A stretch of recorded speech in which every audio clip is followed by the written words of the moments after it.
السلام علیکم ورحمۃ اللہ وبرکاتہ۔ اعوذ باللہ من الشیطان الرجیم، بسم اللہ الرحمن الرحیم۔ قل یا ایہا الذین ہادوا ان زعمتم انکم اولیاء للہ من دون الناس فتمنوا الموت ان کنتم صادقین۔ صدق اللہ العلی العظیم۔ رب اشرح لی صدری ویسر لی امری واحلل عقدۃ من لسانی یفقہوا قولی رب زدنی علما۔ سورہ الجمعہ کی آیت نمبر 6 کی تلاوت ابھی ہم نے سماعت فرمائی۔ اس کی ترجمانی یوں ہے: ان سے کہو اے لوگو جو یہودی بن گئے ہو، اگر تمہیں یہ گھمنڈ ہے کہ باقی سب لوگوں کو چھوڑ کر بس تم ہی اللہ کے چہیتے ہو، تو موت کی تمنا کرو اگر تم اپنے اس زعم میں سچے ہو۔ سورہ جمعہ آیت نمبر 6۔ اس کی تفسیر میں جانے سے پہلے اس کا جو پس منظر ہمارے سامنے گزشتہ مطالعے میں جو آیا ہے،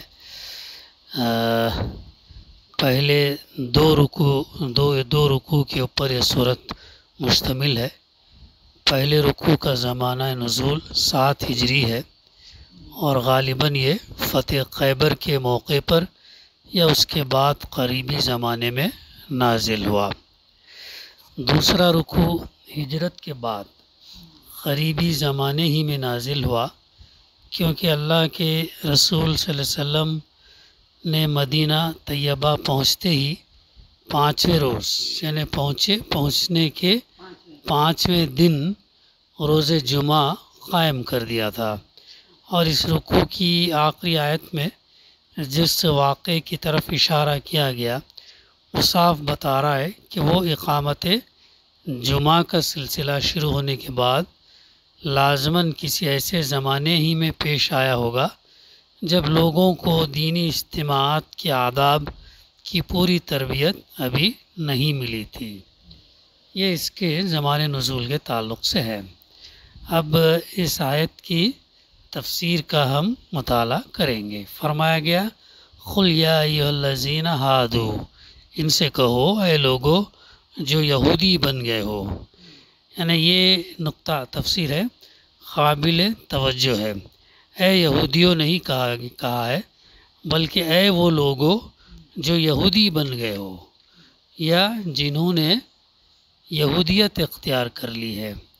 فرمایا اس کی وجہ یہ ہے کہ اصل دین جو موسیٰ علیہ السلام اور ان سے پہلے اور بعد کے انبیاء لائے تھے، وہ دراصل کون سا تھا؟ وہ دین اسلام ہی تھا، بلکہ آدم علیہ السلام سے لے کر آخری رسول محمد صلی اللہ علیہ وسلم نے جو دین لایا وہ دین اسلام۔ دین کیا ہے؟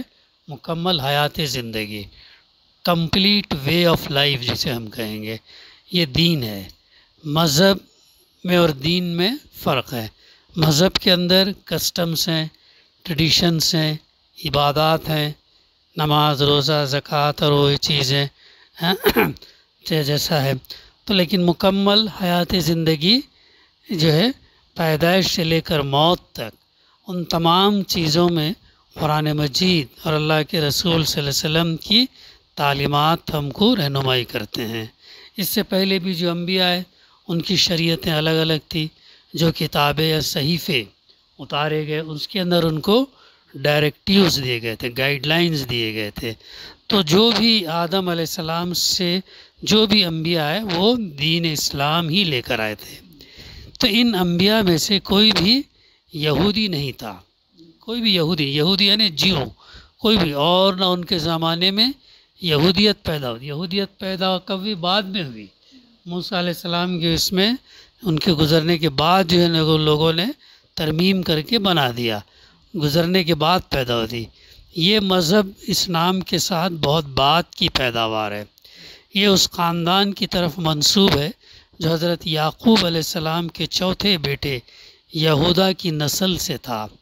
حضرت سلیمان علیہ السلام کے بعد جب سلطنت 2 ٹکڑوں میں تقسیم ہو گئی تو یہ خاندان اس ریاست کا مالک ہوا جو یہودیہ کے نام سے موسوم ہوئی، اور بنی اسرائیل کے دوسرے قبیلوں نے اپنی الگ ریاست قائم کر لی جو سامریہ کے نام سے مشہور۔ 12 قبیلے تھے نا ان کے، تو ان میں سے ایک جو یہ یہودیت کے۔ پھر آسیریا نے نہ صرف یہ کہ سامریہ کو برباد کر دیا بلکہ ان اسرائیلی قبیلوں کا بھی نام نشان مٹا دیا جو اس ریاست کے بانی تھے۔ اس کے بعد صرف یہودا اور اس کے ساتھ بنیامین کی نسل باقی رہ گئی، جس پر یہودا کی نسل کے غلبے کی وجہ سے یہود ہی کا لفظ کا اطلاق ہونے لگا۔ یہ چونکہ یہ ڈومیننٹ ہوا، یہ کامیاب ہوا، یہ ہرا دیا ان سے ویسے۔ تو ان کے اس میں سے 12 بیٹے تھے نا ان کے، 2 سوتیلے تھے، ایک یہودا سب میں بڑا تھا، اور دوسری ماں بیوی سے 2 بیٹے تھے، یوسف علیہ السلام اور بنیامین تھے۔ تو یہ ان کا تذکرہ ہے۔ اس نسل کے اندر کاہنوں اور ربیوں اور احبار نے اپنے اپنے خیالات اور نظریات اور رجحانات کے مطابق عقائد اور رسوم اور مذہبی ضوابط کا جو ڈھانچہ صدہ برس میں تیار کیا اس کا نام یہودیت ہے۔ کئی سالوں، کئی سینچریز میں جو انہوں نے بنایا اس کا نام کیا ہے؟ یہودیت ہے۔ یہ سٹرکچر 4 صدی قبل مسیح یعنی 4 صدی قبل عیسیٰ علیہ السلام سے بننا شروع ہوا اور 5ویں صدی عیسوی تک بنتا رہا۔ اللہ کے رسولوں کی لائی ہوئی ربانی ہدایات کا بہت تھوڑا سا ہی عنصر اس میں شامل ہے، اور اس کا حلیہ بھی اچھا خاصا بگڑ چکا ہے۔ اسی بنا پر قرآن مجید میں اکثر مقامات پر ان کو الذین ہادو کہہ کر خطاب کیا گیا ہے۔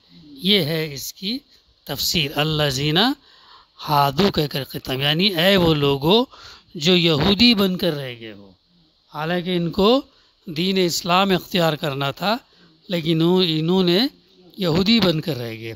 ان میں سب کے سب اسرائیلی ہی نہ تھے بلکہ وہ غیر اسرائیلی لوگ بھی تھے جنہوں نے یہودیت قبول کر لی تھی۔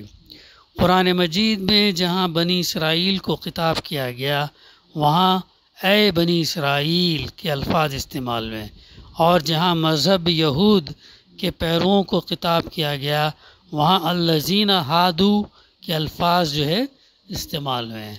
تو یہ ہے وہ بات جو فرمائی گئی کہ قل یا ایھا الذین ہادو، ان سے کہو اے لوگو جو یہودی بن گئے ہو، ان زعمتم انکم اولیاء، اگر تمہیں یہ گھمنڈ ہے، یہ غرور ہے، تکبر ہے کہ باقی سب لوگوں کو للہ من دون الناس چھوڑ کر بس تم ہی اللہ کے چہیتے ہو، کیا ان کا یہ ماننا تھا کیا؟ اور یہ قرآن مجید میں بار بار متعدد مقامات پر ان کے اس دعوے کی تفصیلات دی گئی ہیں۔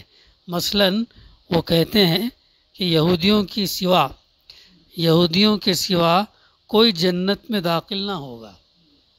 وہ اپنے آپ کو بہت چہیتا سمجھتے تھے، اللہ کا پسندیدہ سمجھتے تھے، اور ان کا زوم، ان کا گھمنڈ اس بات پر تھا کہ ہم ہی جنت میں جائیں گے، کوئی اور جنت میں نہیں جائے گا۔ سورہ بقرہ آیت نمبر 111 میں بتایا گیا، ہمیں دوزخ کی آگ ہرگز نہ چھوئے گی، اگر ہم کو سزا ملے گی بھی تو بس چند روز۔ یہ بھی سورہ بقرہ آیت نمبر 80 میں اور سورہ آل عمران آیت نمبر 24 میں تذکرہ ملتا ہے۔ تو بس ان کا یہ تھا کہ اگر جو گناہ ہم کیے ہیں وہ گناہ کی عوض میں ہم کو سزا ملے گی، اور وہ سزا ملنے کے بعد ہم جنت میں جائیں گے۔ یہ ان کا تصور، یہ ان کا خیال تھا، یہ ان کی وہ بات تھی جو اس کا تذکرہ کیا گیا۔ پھر اور سورہ مائدہ میں ہم اللہ کے بیٹے اور اس کے چہیتے ہیں، ایسا بھی ان کا یہ تھا یہودیوں کا۔ عزیر علیہ السلام کو جو وہ اللہ کے بیٹے کہہ دیتے، تو ہم اللہ کے بیٹے ہیں اور اس کے چہیتے ہیں، لہٰذا ہم دوزخ میں نہیں جائیں گے، ہم جنت میں جائیں گے۔ ایسے ہی کچھ دعوے خود یہودیوں کی اپنی کتابوں میں بھی ملتے ہیں۔ کم از کم یہ بات تو ساری دنیا جانتی ہے کہ وہ اپنے آپ کو اللہ کی برگزیدہ مخلوق یعنی چوزن پیپل کہتے ہیں، اور اس زوم میں مبتلا ہیں کہ اللہ کا ان کے ساتھ ایک خاص رشتہ ہے جو کسی دوسرے انسانی گروہ سے نہیں ہے۔ یہ ان کا خیال تھا، یہ ان کی سوچ تھی، اور یہ اس سے گھمنڈ میں جو یہ لوگ رہتے تھے کہ ہم اللہ کے چہیتے ہیں۔ تو اللہ تعالیٰ فرما رہا جب ایسی اگر بات ہے، تم اللہ کے اپنے آپ کو جب چہیتے کہتے ہو تو تم کو کیا کرنا چاہیے؟ فَتَمَنَّوُا الْمَوْتَ إِن كُنتُمْ صَادِقِينَ، کیا ہے؟ تو موت کی تمنا کرو اگر تم اپنے اس زوم میں سچے ہو، اگر تم اس بات میں سچے ہو کہ تم اللہ کے چہیتے ہو اور تم جنت میں جانے والے ہو، تو دوزخ کی آگ ہم کو چھوئے گی نہیں، بس تھوڑی دیر کے لیے، لیکن ہم نکل جائیں گے۔ تو ایسی صورت میں تم موت کی تمنا کرو، اللہ تعالیٰ فرما رہا ہے۔ کتنی تو یہ بات جو ہے تفسیر میں ہے۔ قرآن مجید میں دوسری مرتبہ یہودیوں کو خطاب کر کے کہی گئی۔ پہلے سورہ بقرہ میں فرمایا گیا تھا، ان سے کہو اگر آخرت کا گھر تمام انسانوں کو چھوڑ کر صرف تمہارے ہی لیے اللہ کے ہاں مخصوص ہے تو پھر تم موت کی تمنا کرو اگر تم اپنے اس خیال میں سچے ہو۔ دیکھو غور کرنے کی بات ہے، موت کی تمنا کرو، اللہ کے اگر تم اپنے آپ کو چہیتے کہتے ہو تو تم پھر موت کی تمنا کرو، لیکن یہ ہرگز اس کی تمنا نہ کریں گے اپنے ان کرتوتوں کی وجہ سے جو یہ کر چکے ہیں، اور اللہ ظالموں کو خوب جانتا ہے، بلکہ تم تمام انسانوں سے بڑھ کر حتیٰ کہ مشرکین سے بھی بڑھ کر ان کو کسی نہ کسی طرح جینے کا حریص پاؤ گے۔ ان کا رویہ کیا ہے؟ ایک طرف دعویٰ اللہ کے چہیتے ہیں اور ہم جنت میں جانے والے ہیں، اور لیکن دوسری طرف ان کے کرتوت کیسے ہیں؟ ویسے نہیں ہیں کہ جو وہ جنت میں جا سکیں، بلکہ ان کے کرتوتیں جو ہے کچھ اور ہیں۔ اور اگر تم جنت میں جانا چاہتے ہو اور اگر تم اللہ کے اپنے آپ کو چہیتے کہنا چاہتے تو ہونا یہ چاہیے تھا کہ تم جو ہے موت کی تمنا کرتے تاکہ جلد از جلد تم اللہ سے ملاقات کر سکو، تم جلد از جلد جو تمنا تم جنت کی کر رہے جنت میں تم جا سکو، جلد از جلد تم آخرت کی کامیابی کے لیے تم یہ کرو۔ ہونا تو تمہارا رویہ ایسا تھا، لیکن ان کا معاملہ کیا ہے؟ یہ آخرت کے مقابلے میں دنیا کے حریص ہیں، دنیا کی زندگی کو جو ہے وہ زیادہ اہمیت دیتے ہیں۔ مومن کا معاملہ کیسا ہونا چاہیے کہ مومن کے لیے دنیا اتنی ہی جتنی اس کے لیے ضرورت ہو، ضرورت سے زیادہ دنیا سے محبت نہ کرے، بلکہ محبت مقصد آبجیکٹ ہمارا آخرت رہے، آخرت کو ہم ترجیح، آخرت کی کامیابی کو جو ہمیں ترجیح دینا چاہیے۔ اصل چیز، اصل ابدی زندگی وہ ہے، یہ عارضی زندگی ہے۔ تو یہ بتایا گیا ان میں سے، ان یہودیوں میں سے کوئی یہ چاہتا ہے کہ 1000 سال جیے، ان کی تمنا کیا ہے؟ 1000 سال جیے۔ اب حالانکہ ہماری عمروں کا معاملہ کیسا ہے؟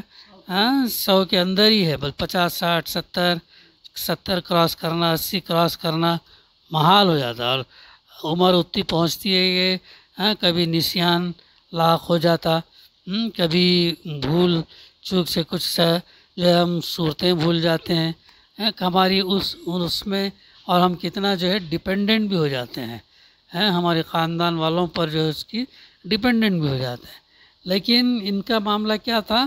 یہ چاہتے ہیں کہ 1000 سال ہم اس دنیا کے اندر ہیں، حالانکہ وہ لمبی عمر پائے اگر، تب بھی اسے یہ چیز عذاب سے نہیں بچا سکتی۔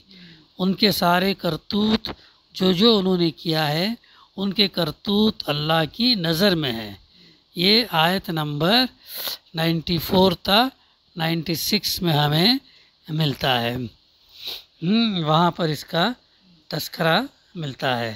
اسی بات کو پھر یہاں دہرایا گیا ہے، اس کی سورہ بقرہ میں غالباً، ہاں تو وہاں جو ریفرنس ہمارے سامنے آیا تھا نا، آیت نمبر 94 سے 96 میں، لیکن یہ محض تکرار نہیں ہے۔ سورہ بقرہ والی آیت میں یہ بات اس وقت کہی گئی تھی جب یہودیوں سے مسلمانوں کی کوئی جنگ نہ ہوئی تھی، اور اس موت میں اس کا اعادہ اس وقت کیا گیا جب ان کے ساتھ متعدد معرکے پیش آنے کے بعد عرب میں آخری اور قطعی طور پر ان کا زور توڑ دیا گیا۔ ان معرکوں نے اور ان کے اس انجام نے وہ بات تجربے اور مشاہدے سے ثابت کر دی جو پہلے سورہ بقرہ میں کہی گئی تھی۔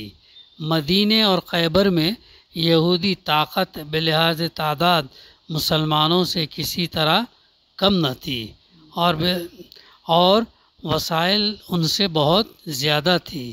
پھر عرب کے مشرکین اور مدینے کے منافقین بھی ان کی پشت پر تھے، یہودیوں کے پشت پر تھے، اور مسلمانوں کو مٹانے پر تلے ہوئے تھے۔ لیکن جس چیز نے اس نامساوی مقابلے میں مسلمانوں کو غالب اور یہودیوں کو مغلوب کیا وہ یہ تھی کہ مسلمان اللہ کی راہ میں مرنے سے خائف، ڈر تو درکنار، تہ دل سے اس کے مشتاق تھے، اور سر ہتھیلی پر لیے ہوئے میدان جنگ میں اترتے تھے۔ یہ تھا مسلمانوں کا معاملہ۔ وہ اللہ سے محبت کرتے تھے، وہ موت سے ڈرتے نہیں تھے، بلکہ وہ تو اس کے مشتاق تھے، وہ شہادت کی تمنا کرتے تھے۔ ہم صحابہ کا معاملہ کیسا تھا؟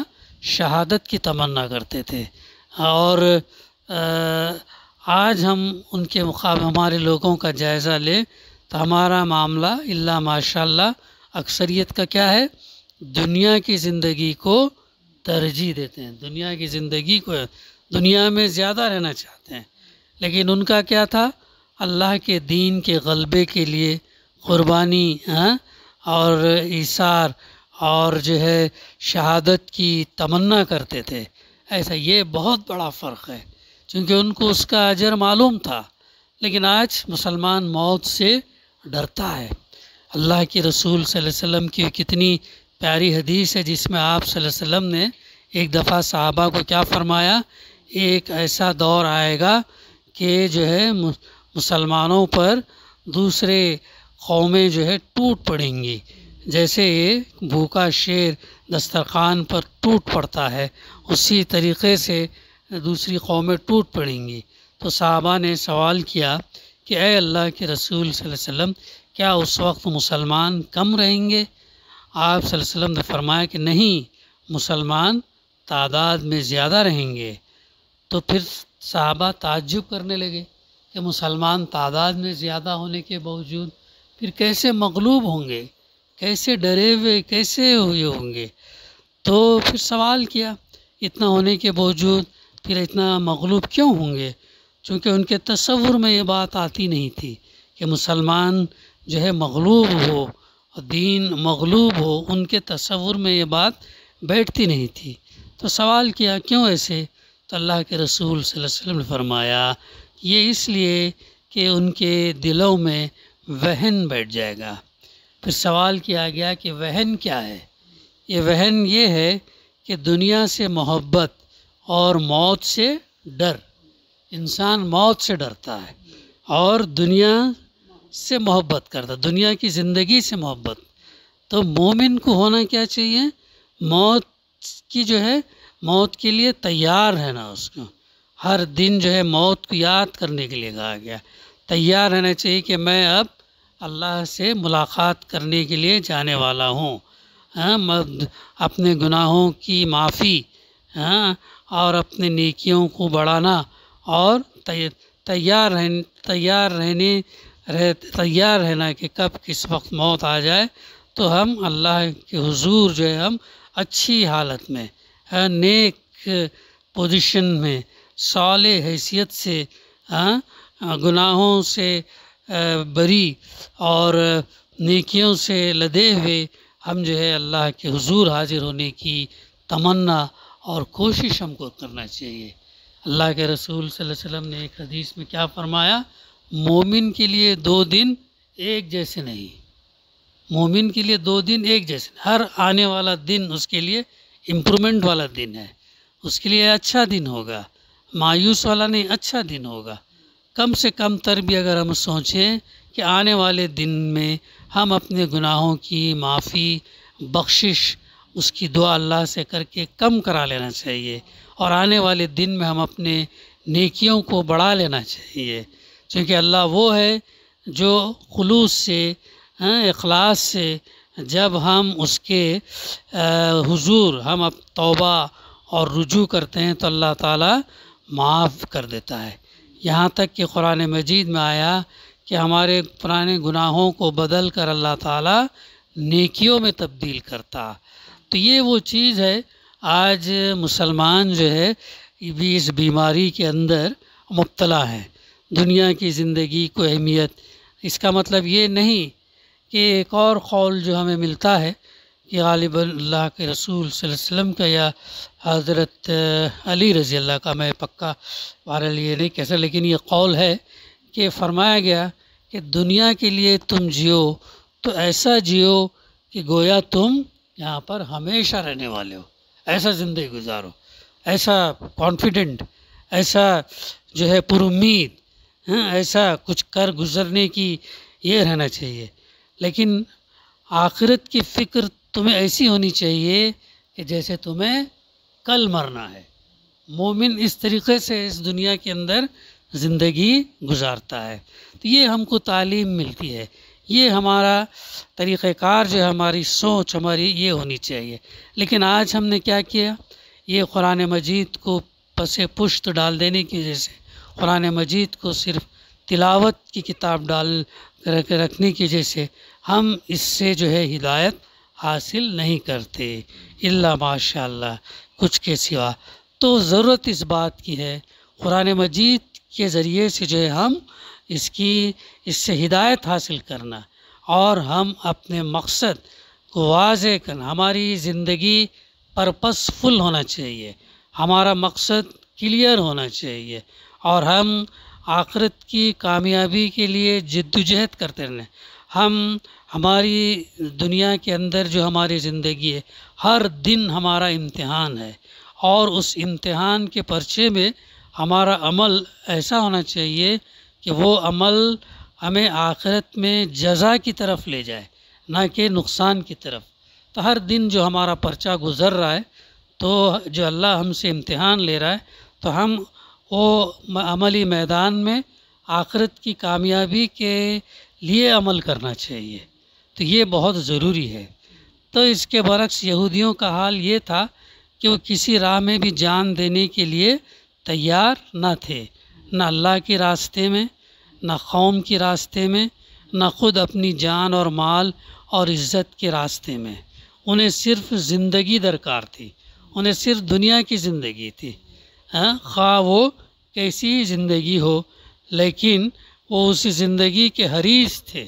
1000 سال کی دعائیں کرتے تھے، بلکہ آج بھی وہ کوشش کر رہے ہیں کہ کس طریقے سے عمروں کو بڑھایا جائے، سائنس اور جیسے ریسرچ کے ذریعے سے وہ کوشش کر رہے ہیں۔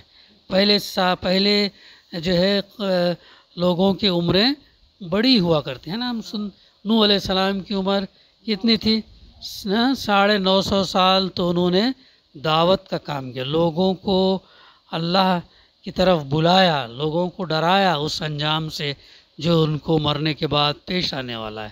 اتنی طویل عمر تھی، تو اور عمریں 1000 سال، 1500 سال ایسا لوگوں نے اس وقت پائے تھے۔ تو اسی طریقے سے آج یہ لوگ بھی کوشش کر رہے ہیں کہ یہ 70-80 سال کے بجائے ہماری زندگیاں کم سے کم 300 سال، 400 سال ایسا ہو۔ تو اس طریقے سے وہ دنیا کی زندگی کے حریص ہیں۔ تو جو ہے یہ ان کا رویہ تھا۔ یہ یہاں پر اسی چیز نے جو ہے دراصل ان کو کیا کر دیا؟ بزدل بنا دیا تھا۔ اگر یہ معاملہ مسلمانوں کے ساتھ بھی اگر یہ رہا، اگر ہمارا بھی معاملہ جو ہے، ہم ایک طرف اگر ہم دعویٰ کریں ہم مسلمان ہیں، ہم جنت میں ہی جائیں گے، دوزخ میں نہیں جائیں گے. ٹھیک ہے، اگر ایسے جائیں گے تو ایسا ہمارا ایمان اور عمل صالح بھی تو ہونا چاہیے. اگر ہم ویسا ہمارا ایمان نہیں ہے، ویسا عمل صالح نہیں ہے، تو اللہ تعالیٰ جو ہے کسی کو ایسے چاہتا نہیں ہے، بلکہ اس کو جو سزا دینی، جو گناہ اس نے کیا اس کی سزا دینے کے بعد اگر لا الہ الا اللہ کبھی اس نے کہا ہے تو ہو سکتا اللہ تعالیٰ جو ہے نکال کر سزا بھگتنے کے بعد جنت میں ڈالے گا. تو مسلمان اگر ایسا سوچنے لگے تو پھر ان کو جو ہے وہ بھی دنیا کی زندگی کو اگر ترجیح دیں گے تو نتیجہ کیا ہوگا؟